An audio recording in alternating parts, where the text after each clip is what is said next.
of armed resistance. We sent it to Białystok, to Grodno. 3 of our messengers were executed when they were intercepted carrying these leaflets. They managed to tear them up, but others, girls mainly, brought these leaflets to the ghettos. They did their duty partly, but it was late. It acted, it had an effect, but it was too late sometimes. People were shocked when they read it. Sometimes they said, this could not happen here.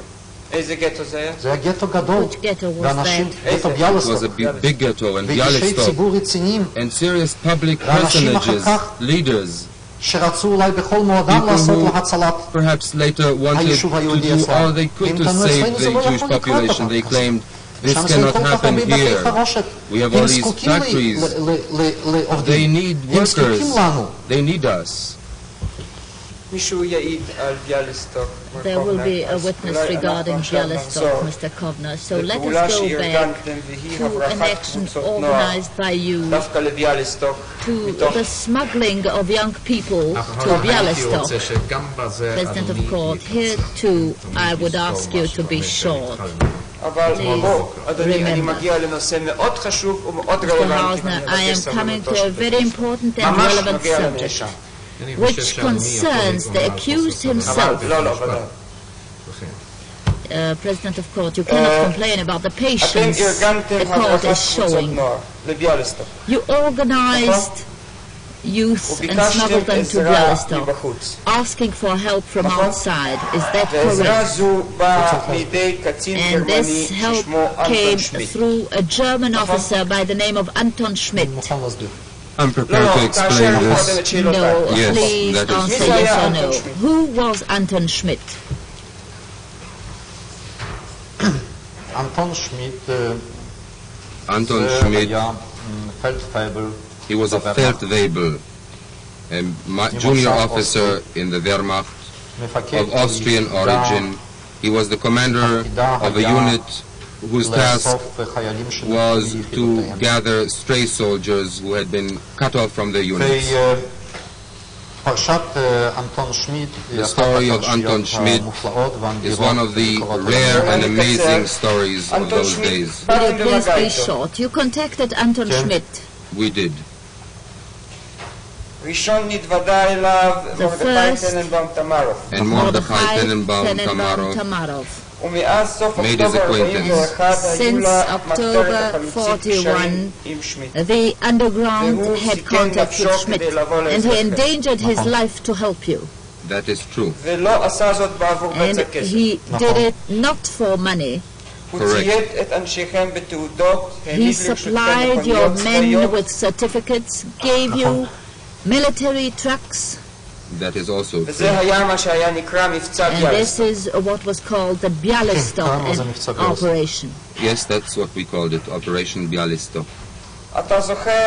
Do you remember that one evening you met Anton Schmidt secretly in January 42? I do remember.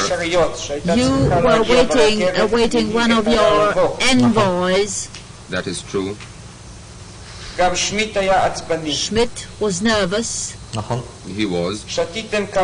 You had a few drinks and you asked for details about Gestapo men. Yes. What did Anton Schmidt say to you?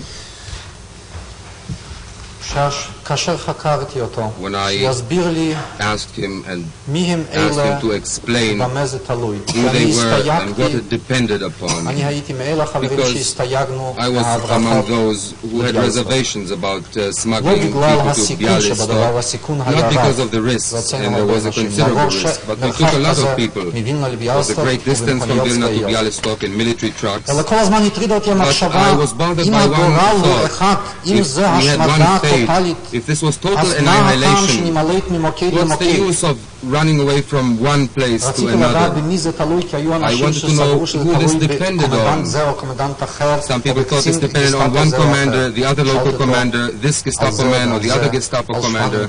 I asked them about Schwanenberg, about Hinks, about Miller, about Weiss, about Lozer, about all these local commanders. At a certain moment, I remembered when he told me that those have no say. There is one man. I remember this with great precision. There is one dog called Aeychmann, and he is organizing all of this. That's when I first heard that name. I did not know who he was, what he was. I wanted more details. At that moment, he sobered up and he said, "Man, I never told you anything. I won't say anything anymore." Do you remember his words in German? Yes, I think I do. What did he say in German? He said, "They have nothing to say. There is a dog named Aeychmann, and he arranges everything."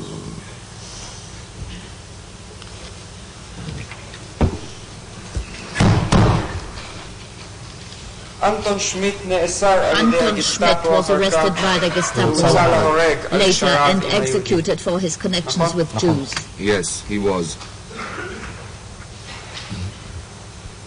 Did you try to bring this news to the notice of the world? January 42. When was he arrested? Approximately in March, I think he was executed, March 1942. President, do you know his rank? Was Feldwebel. I estimate that he must have been, at that time, not too young, I think. He was a reserve officer, I believe. He was of Austrian descent.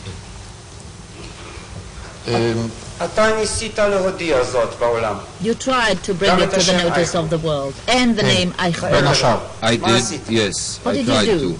What did you do? We tried in 1942. We tried to transmit the truth of Vilna to the wide world. We tried to bring it to Moscow and from there to the free world.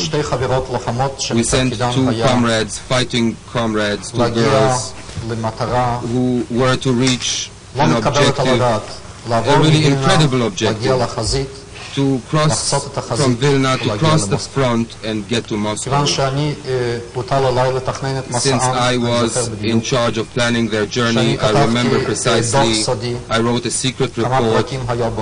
It had several chapters about the extermination, about the resistance organization, about an appeal for help, for arms, for parachutists, and also a list of people, officers, the chiefs of this execution, of this extermination, people who had heard about in examination. We heard this from informers, from spies. Did you mention Eichmann's name? In this report, explicitly, I mentioned explicitly that a Wehrmacht officer, an anti-fascist Wehrmacht officer, had informed us about these details. From what he told me, I understood that this man must be a very important man in this hierarchy of the exterminators. I naively assumed that he must be somewhere in that area, in the eastern area, and that's why I reported it. These two girls, that was a story in itself. They almost reached the front. They were captured. They were about to be executed. At night, they managed to break away and return back into the ghetto. Later on, that was at the end of 1943. When I was with the partisans, I was asked by the brigade commander to transmit a report through the partisan mails to Moscow about all that had happened, about collaborators, about SS people, Gestapo people, and so on. In that report, too, sent through the partisan channels to Supreme Headquarters, to General Paul Marenko, Supreme Headquarters of the partisan movement. That report too included the same passage that I heard from an anti-fascist fighter in the Wehrmacht. This and so on. And you mentioned the name I explicitly mentioned the name. Only after the war it became clear to me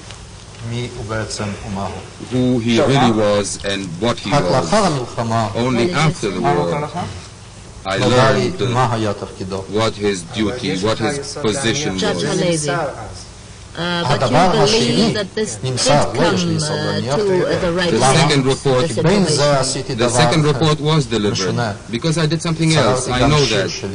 I included a song, and my poem, I included a poem, and that poem, through devious ways, reached this country and was published here in Haaretz, in the newspaper Haaretz, with my underground name Uri. It must have reached this country, I know that, from Moscow.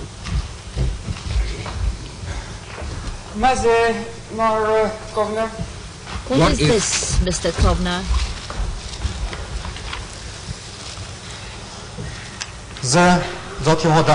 This is an announcement from the Ghetto Police Commander, 4th of May 1943. The announcement is that on the 30th of April, the workers Aharon Shulkin and his wife Rivka of the Strashun Street, number 1121, people employed in the brake factory on Pomar Street went out to a village to buy food. They were arrested in the village without any interrogation. They were summarily executed. I warn again, it says, I warn once again that by orders of the security police and the security service, it is not permitted for any Jew without special permission of this German authority to be outside of town. Any Jew caught outside the city without permission will be executed. Signed, Dels. This was posted in the ghetto in the form of announcements with a black frame around it. It was photographed and was then printed.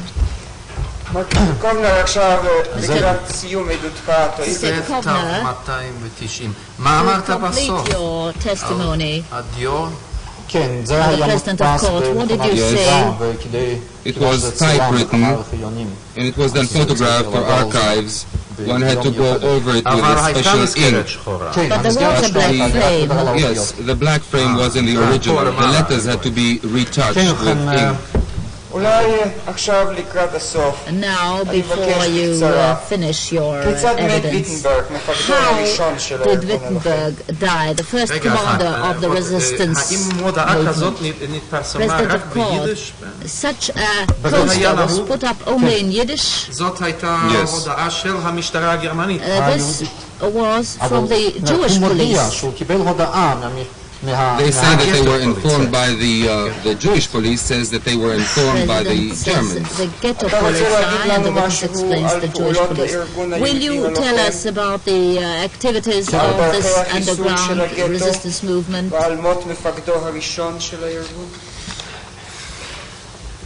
And about the death of its first commandant?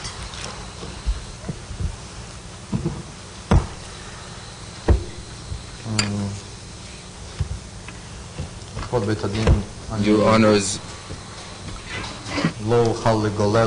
I can't relate all that has happened to us and all that we did, and I am selecting, I'm trying to decide what not to say, perhaps in order to say the essentials, so that you may understand that this was not normal warfare, normal combat. Well, how can I explain this? Perhaps well, here in this courtroom there sits a woman who was She was equipped with forged area papers at that time. She lived for some time outside the ghetto. She was employed as a teacher for Catholic children. She was safe then. And she and many others like her were asked whether they were prepared to come back into the ghetto. Their friends from the underground asked them to leave this shelter in order to be partners to our fate, share our fate in the fighting. And she returned. And through that gate, which it said in this announcement that whoever passes it goes out to buy some potatoes or bread. She herself, coming from the other direction, carried dynamite on her body, and she went through the gate once and twice and walked 30 kilometers in order to blow up a German military train, and she did blow it up. The first German military train which was blown up all over Lithuania. Lithuanians did not do it, no Poles, no Russians. A Jewish woman who, after she did this, had no base to return to. She had to walk 3 days and nights with wounded legs and feet. She had to go back to the ghetto. Imagine how we felt. We sent her. What we experienced in that night, our worry lest she be captured. What would happen to her? Not only she and her friends, but perhaps the entire ghetto would be taken to task and be made responsible. But it means that not a single, I don't think a single fighting man had such heavy collective responsibility in all our modern era. Because whatever I do, the responsibility will be placed on my mother, on old people and children. We still did it despite everything. This woman is my wife, sir.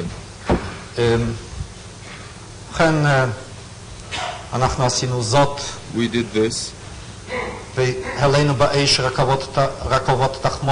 We set fire to munition trains. We plundered arms out of the warehouses, and not one among our friends, quite a few of our friends paid with their lives, but they did not betray our secret. And I have here our battle order. You will find something strange, perhaps. Our password for mobilization when the exterminations began was something strange. Lisa is calling was our password. Lisa is calling. That was the slogan, the password. Whenever our fighters heard that word, they were ordered to remain where they were, to hide, because people were ordered then to go to a predetermined place to obtain arms, firearms or other arms. Also, this may mean anything particular? Well, the meaning is, it's a very bloody meaning. In one of our campaigns, one of our friends, Lisa Marum, was sent from the Vilna ghetto when we had learned that there was to be an action, extermination action in the Oshmiana ghetto, another ghetto. We sent her to go and warn the Jews, and she risked her life and managed to warn the people. But not everybody believed her, and they would not draw the conclusions and take action, but there were many people who did manage to escape into the woods.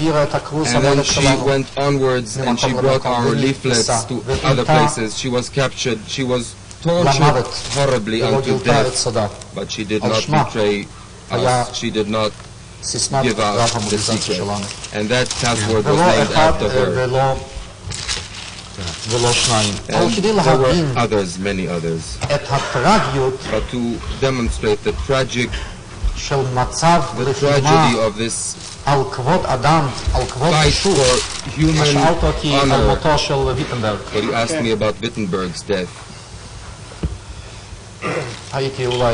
Perhaps, well, I shall not refrain from it. Yes, I shall describe it. Try and understand the difficulty here. If you say I'm not going to describe, so believe me, Your Honor, the greatest difficulty is for me to describe it, and not for others to listen to this story. I don't have to tell you that we sympathize. שאלה אחרת, ואני בטוח שאדם כמוך מבין את זה. There is another question, I'm sure you'll understand. טוב, ובכן. נכון. That is true, I understand that, Your Honor. Well, If it is difficult for you, then we might pass over to another question. No, sir, I shall proceed.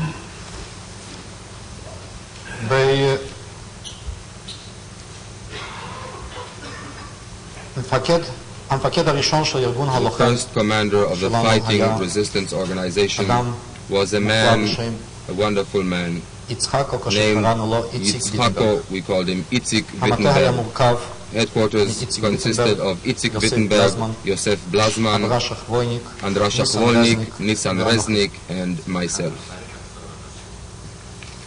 יצחק Yitzhak Wittenberg, הכינוי שלו ליאון, he was called Lon in the underground. יוסף גלזמן, Yosef Blazman, הכינוי שלו he was called אברהם, Abraham.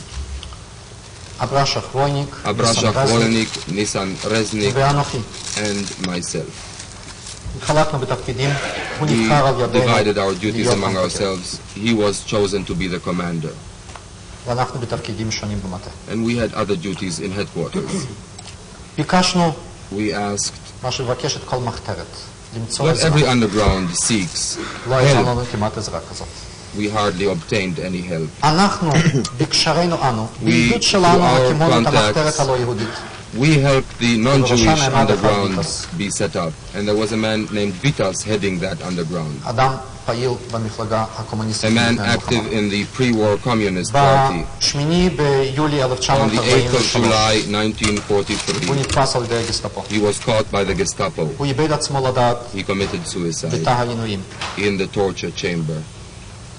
15 ביולי On the 15th of הגיעה July, שמועה לא we בדוקה heard a rumor, שהמקשר unverified rumor, בינו לבין that the man who לבין was מורדי הגטו. the liaison הוא בעיקר between לבין him and the ויטנברג, rebels in the רק אותו ghetto, הכירו בעיר אישית. they knew only Wittenberg. אחד He was קוזלובסקי, known personally. שגם הוא נתפס. Kozlovsky was the man, that he also had been captured. בליל ה-15 ביולי On the night of the 15th of July, קרא גנץ, מפקד המשטרה היהודית Gens, בגטו. the commander of the שלח את municipal נציגו, police, sent his ביקש representative לבוא אליו להתייעצות. and ביקש לבוא בדחוף. wanted us to come urgently for Yitzhak consultation. Wittenberg. He called Itzik Wittenberg to come there אברש urgently. אחוויניק, He called Abrash Achvolnik, אחת חיינה בורובסקה, a woman named Chwaina ואנוכי. Borovska, and myself. We were summoned.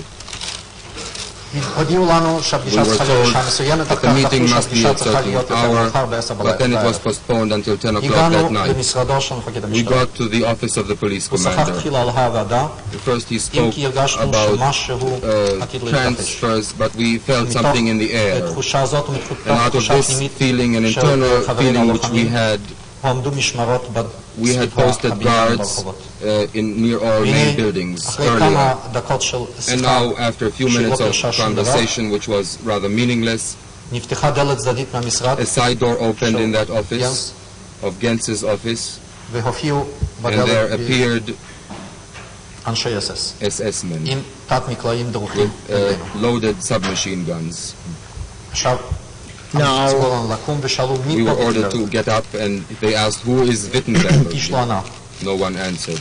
אז גנז הצביע על ויטנברג, So אמר Gens זהו pointed to ויטנברג. Wittenberg and said, this is הם Wittenberg. כבלו אותו בשרשרות, He was, הוציאו אותו בתת מקלעים. he was bound אנחנו מוכי תדהימה, and was taken out. We were dazed. אמרנו לגנס, We told בוגי Gens, שפל, עוד you נתראה. are a base אז הוא אמר traitor. לנו, We shall see אינני you. אשם. And he said, I am not איש to שלכם blame. One of נתפס your על ידי men הגסטאפו, was captured by the מסר את שמו של Gestapo. ויטנברג, He gave Wittenberg's ואני name, חייב למסור אותו and אחרי I שישלמו must turn him אחרים over.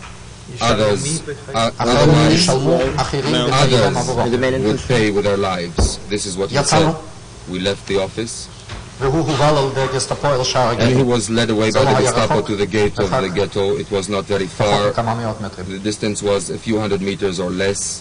התצפיות שהעמידו לוחמינו בדרך ראו מה קרה. Our sentries, our scouts saw what had happened. They immediately alerted other נפלו על fighters. אנשי הגסטאפו, They היו יריות, stormed and charged ונלטו על the נפשם. Gestapo men. There was an exchange of fire, and they ויטנברג נשאר escaped. בידינו. We had Wittenberg with us. קשה היה לשחרר אותו מאזיקיו. It was difficult to release him from the fetters, but something happened which no one could have imagined. The Germans did not enter the ghetto, but they told Gens that unless by 3 o'clock that night Wittenberg is not brought and turned over to them, they are going to raise the ghetto. Gens immediately called all the ghetto together. He alerted the policemen, the brigadiers. He had this mass meeting out there. He explained to the Jews that because of this one man, Wittenberg, the entire ghetto may be destroyed and annihilated. There was excitement. At first people wouldn't believe it.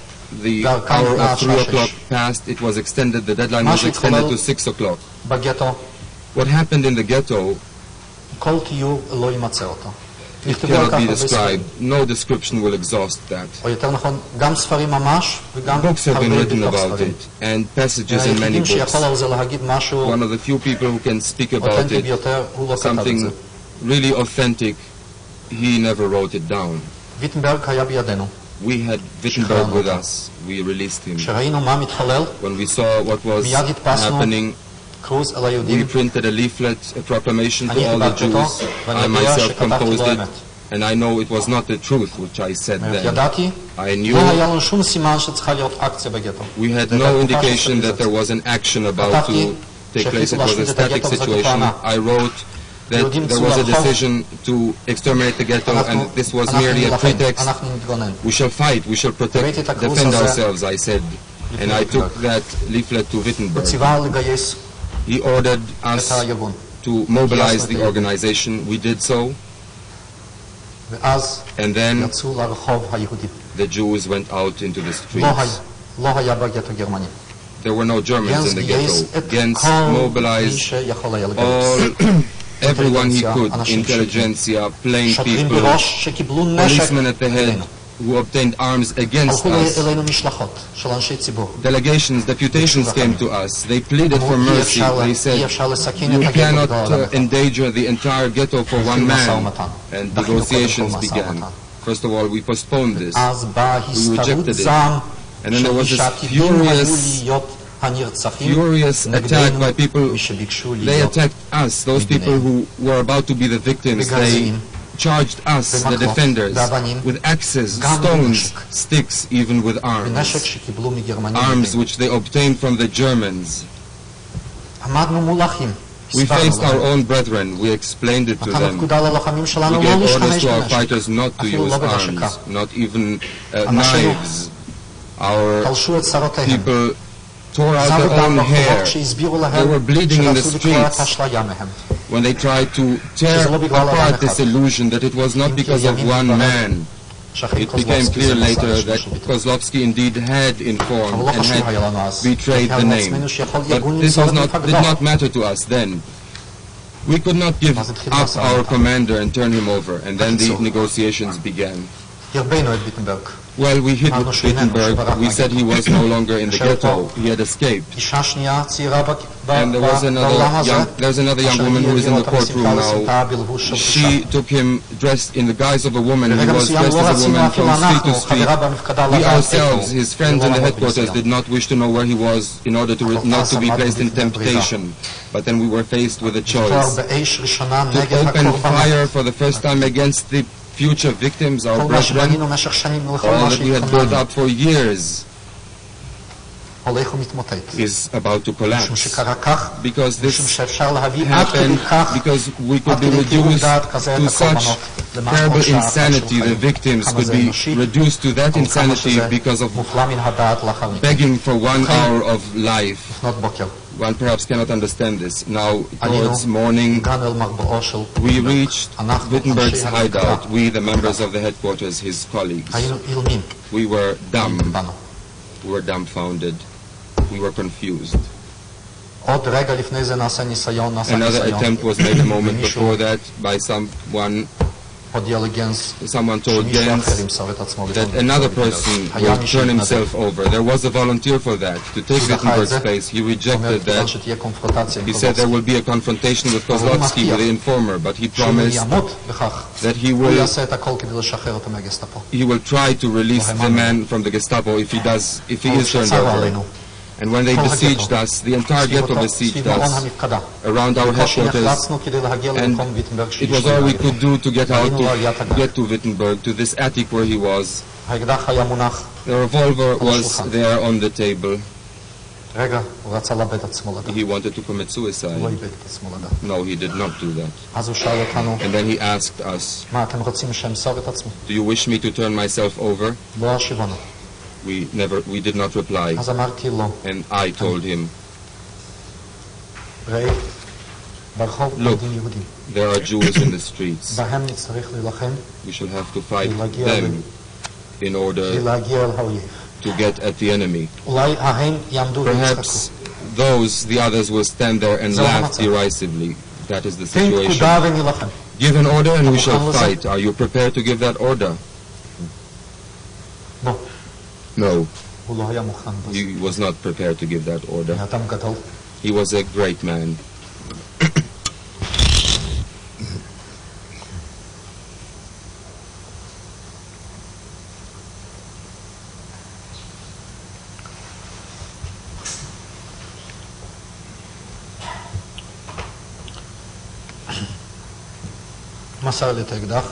He gave me the revolver.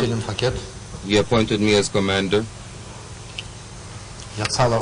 He went out into the street.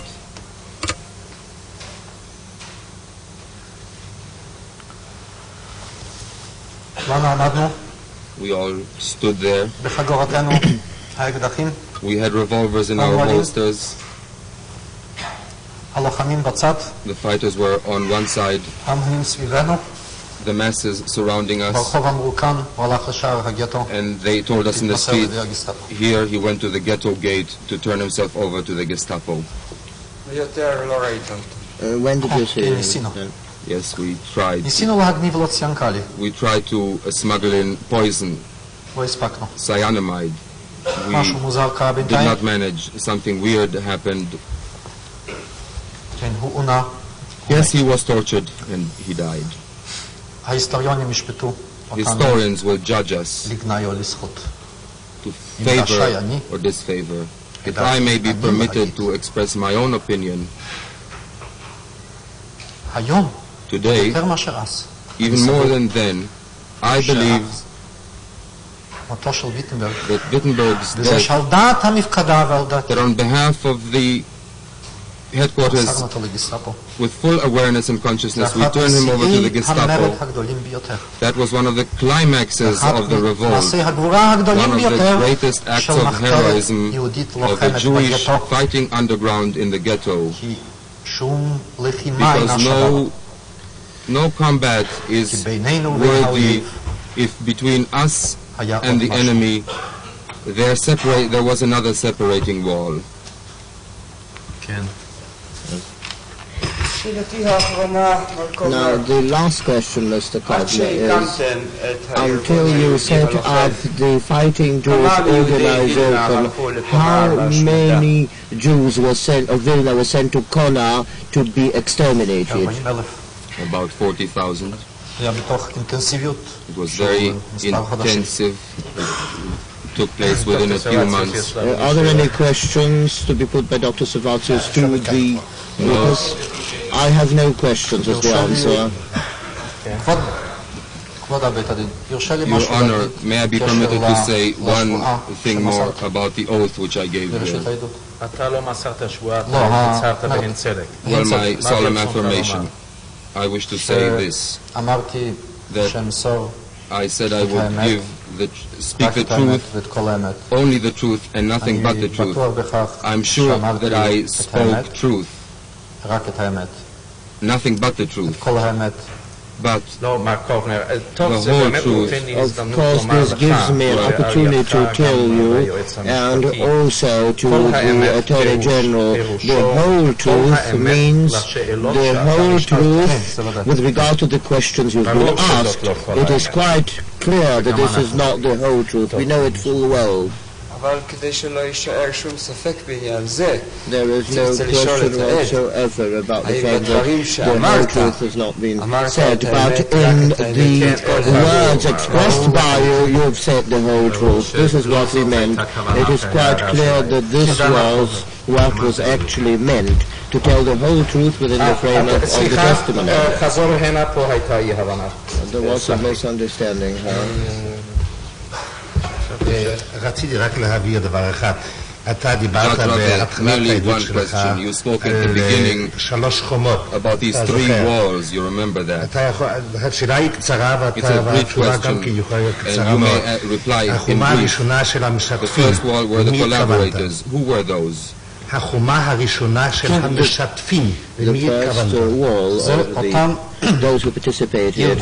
These were the organizations, semi-military organizations, which were mobilized from among the inhabitants of the place, Estonians, Belarusians, Ukrainians.